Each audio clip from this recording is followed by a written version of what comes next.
Akhil Bharatiya Congress committee एवं प्रदेश Congress committee के निर्देश अनुसार जिला कांग्रेस कमेटी दंतेवाड़ा द्वारा देश की आज़ादी के 75 वर्ष पूर्ण होने पर 9 से 14 अगस्त तक हरित महोत्सव मना रही है, जिसकी शुरुआत आज बचेली में विश्व आदिवासी दिवस पर की गई।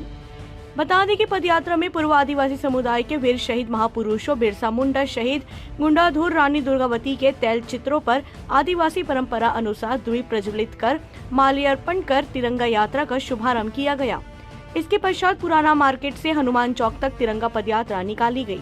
बरसती बारिश के बीच कांग्रेसियों ने हाथों में तिरंगा लेकर भारत माता की जय वंदे मातरम के नारे भी लगाए। वहीं इस दौरान औषधि पादप बोर्ड के उपाध्यक्ष छबिंद्र कर्मा, जिला अध्यक्ष अवधेश गौतम, वीरेंद्र गुप्ता, राजकुमार तामो, जिला महामंत्री सलीम उस्मानी, संतोष दुबे सहित कांग्रेसी जनप्रतिनिधियों, महिला कांग्रेस, युवा कांग्रेस एवं वरिष्ठ कांग्रेसियों की बड़ी संख्या में उपस्थिति रही।